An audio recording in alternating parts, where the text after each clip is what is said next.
ओकर one destination app अब food cab और शॉपिंग के लिए करें एक ही ऐप डाउनलोड। ओकर। नमस्कार, बहुत बहुत स्वागत है आपका। आप देख रहे हैं एबी न्यूज़ में आपका दोस्त जितेंद्र। सर्वप्रथम आप सभी के प्यार और सहयोग के साथ आज हम 72 दिनों में 1000 प्लस पहुंच चुके हैं। आपका प्यार और आशीर्वाद यूं ही बना रहे। अगले 72 दिनों में हमें 5000 प्लस करने हैं। इसके लिए अपना प्यार और सहयोग बनाए रखें।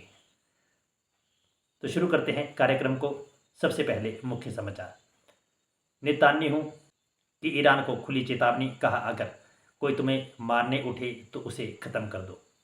इतनी जल्दी मरने वाला नहीं। मंच पर भाषण देते समय खड़गे की बिगड़ी तबीयत, पीएम पर किया कटाक्ष। हिजबुल्लाह चीफ की मौत की न्यूज़ पढ़ते हुए रो पड़ी टीवी एंकर, लाइव शो में छलके आंसू। पुलिस ने सेब व्यापारी से ड्रग्स रैकेट का किया भांडाफोड़, ऐसे चला रहा था कारोबार। पद नहीं बल्कि जिम्मेवारी, डिप्टी सीएम बनने पर बोले उदयनिधि स्टालिन। तमिलनाडु में 3 विधायकों ने भी ली मंत्री पद की शपथ। हाथी का पेट तब तक नहीं भरेगा जब तक कमल का फूल खा के न पचा ले। बसपा नेता आनंद का सीएम योगी पर करारा हमला।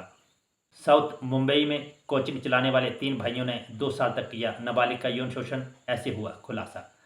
थमा बारिश का खिली धूप, इस दिन तक पूरे प्रदेश में बना रहेगा साफ मौसम।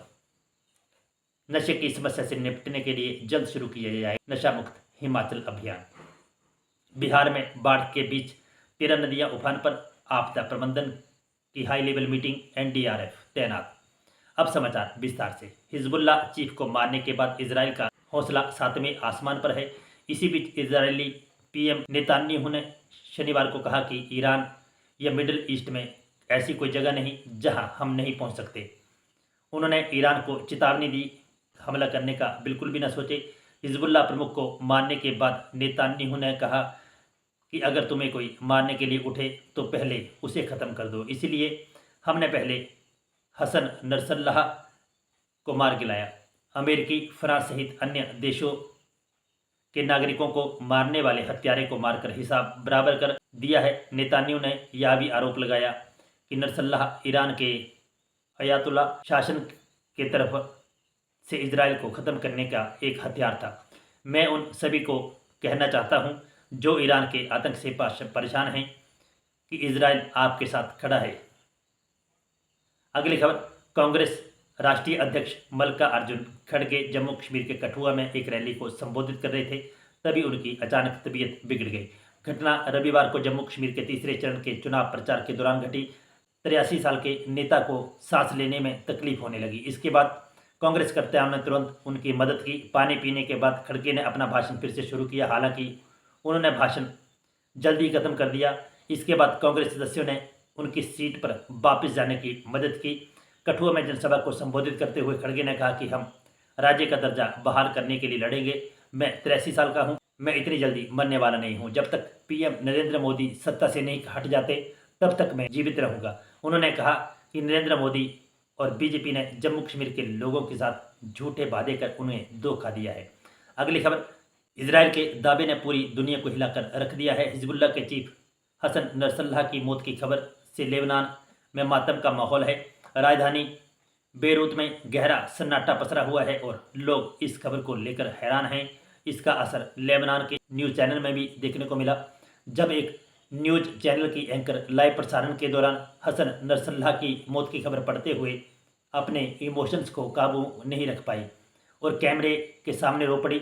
वीडियो सोशल मीडिया पर जमकर वायरल हो रहा है। लोग इस घटना पर अपने रिएक्शन दे रहे हैं। कुछ इसे हिजबुल्लाह के समर्थकों की हार मान रहे हैं तो कुछ इसे बड़ी साजिश बता रहे हैं। सोशल मीडिया पर यह क्लिप छाई हुई है। अगली खबर। शिमला पुलिस ने एक ड्रग्स रैकेट का भांडाफोड़ करने में कामयाबी हासिल की है। बता दें कि हिमाचल में एक सेब व्यापारी बड़ी चालाकी के साथ पिछले 5-6 सालों से ड्रग्स रैकेट चला रहा था, जिसे पुलिस भी जानकर हैरान हो गई। यह पूरा रैकेट व्हाट्सएप के जरिए से चलता था, लेकिन डिलीवरी करने वाला शख्स और इसे हासिल करने वाला व्यक्ति कभी भी एक दूसरे से नहीं मिलते थे।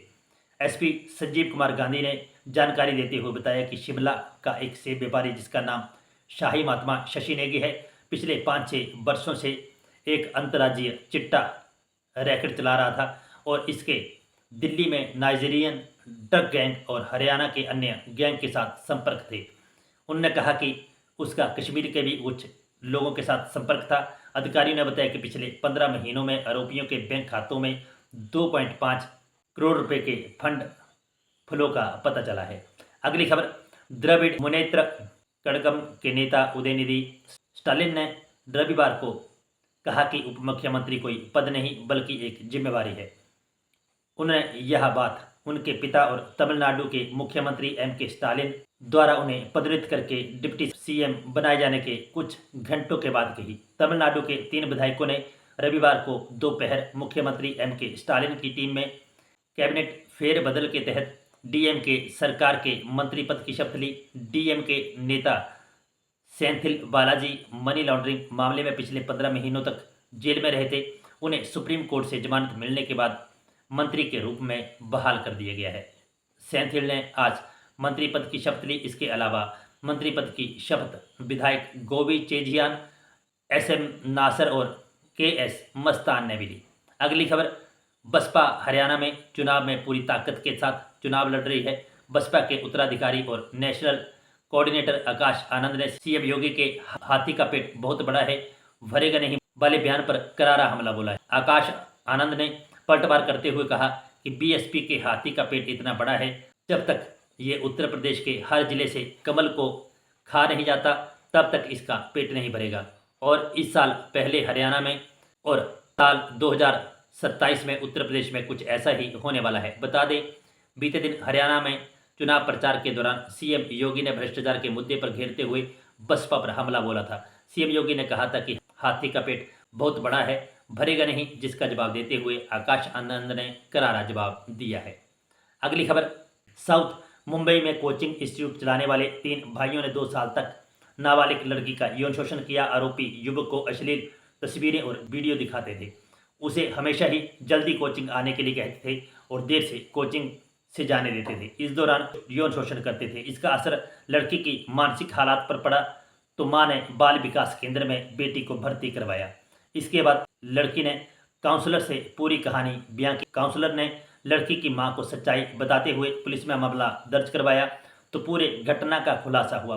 प्राथमिक रूप से मिली जानकारी के मुताबिक मुंबई में एक 15 वर्षीय लड़की लगभग 2 साल तक बार बार यौन उत्पीड़न करने के आरोप में मुंबई पुलिस ने कोचिंग सेंटर चलाने वाले 3 भाइयों पर मामला दर्ज किया है। वहीं पुलिस ने शनिवार को पहले 2 भाइयों को गिरफ्तार किया। रविवार को तीसरे भाई सत्यराज राजपुरोहित को भी गिरफ्तार कर लिया है। मिली जानकारी के मुताबिक सत्यराज अपने माता पिता के साथ घूमने गया हुआ था। अगली खबर, हिमाचल प्रदेश में बारिश का दौर थमते ही मौसम साफ हो गया है। शनिवार को राजधानी शिमला सहित प्रदेश के सभी क्षेत्रों में धूप खिली रही। 4 अक्टूबर तक पूरे प्रदेश में मौसम साफ बना रहने का पूर्वानुमान है। इस दौरान अधिकतम तापमान में और अधिक बढ़ोतरी होने के आसार हैं। अक्टूबर के पहले सप्ताह में ही प्रदेश से मानसून के विदा होने की संभावना है। ऊना में अधिकतम तापमान 33.4, बिलासपुर में 33.3, नेरी में 31, भूंतर में 30.5, मंडी में 29.4, सुंदरनगर में 29.3, सोलन में 29, कांगड़ा में 27.5, नाहन में 24.3, शिमला धर्मशाला में 24, कल्पा में 23.2 और मनाली में 22.3 डिग्री सेल्सियस रहा। प्रदेश में जारी मानसून सीजन के दौरान अभी तक सामान्य से 18% कम बारिश दर्ज हुई है। 27 जून से 28 सितंबर तक प्रदेश में 597 मिलीमीटर बारिश दर्ज हुई है। इस अवधि में 772 मिलीमीटर बारिश का सामान्य माना गया है। अगली खबर, नशे की समस्या से निपटने के लिए हिमाचल प्रदेश सरकार नशा मुक्त हिमाचल अभियान शुरू करने जा रही है।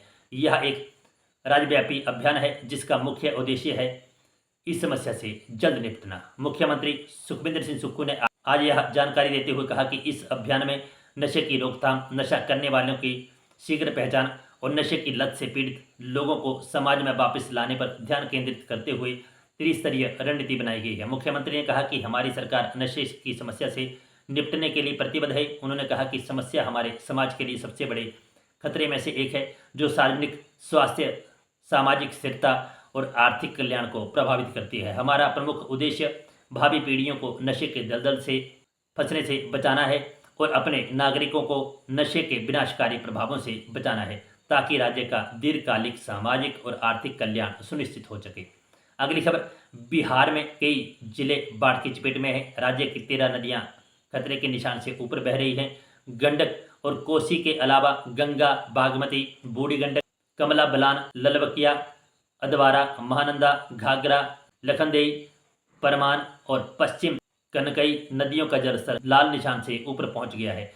देर शाम तक इन नदियों के जलस्तर में बढ़ोतरी देखी गई, जिसके चलते इन नदियों के तटबंध पर बसे गांव बाढ़ की चपेट में आ गए। वहीं दूसरी तरफ कोसी और गंडकी नदी के जलस्तर बढ़ने के बाद आपदा प्रबंधन विभाग ने अपर मुख्य सचिव ने संबंधित जिलों के डीएम के साथ वीडियो कॉन्फ्रेंस के माध्यम से समीक्षा बैठक की। उन्होंने अधिकारियों को बाढ़ प्रभावित जिलों से जरूरत के मुताबिक राहत शिविर, सामुदायिक रसोई और चिकित्सा शिविर की सुविधा उपलब्ध करवाने के निर्देश दिए। एसडीआरएफ और एनडीआरएफ की जिले में तैनाती को लेकर भी चर्चा हुई। बैठक में एसडीआरएफ और एनडीआरएफ टीम कमांडर को निर्देश देते हुए अपर मुख्य सचिव ने कहा कि आपदा मोचन बल हमेशा अलर्ट मोड पर रहे, प्रभावित जिलों में सतत निगरानी रखी जाए। उन्होंने बताया कि सुपौल में 4, मुजफ्फरनगर में 2, पूर्वी चंपारण में 1, पश्चिमी चंपारण में 2, गोपालगंज में 2, छपरा में 2, सहरसा में 3 एसडीआरएफ और एनडीआरएफ की टीमें भेजी गई हैं। तो बंधुओं, ये थे आज के कुछ अहम समाचार जो हमने आपके साझा की। खबरें पसंद आई हो तो लाइक और शेयर करें। जो दोस्त हमारे साथ नहीं जुड़े हैं भी हमारे यूट्यूब और फेसबुक पेज को लाइक और फॉलो भी करें। इन्हीं शब्दों के साथ बने रहे एबी न्यूज़ के साथ। जय हिंद, जय भारत, जय हिमाचल।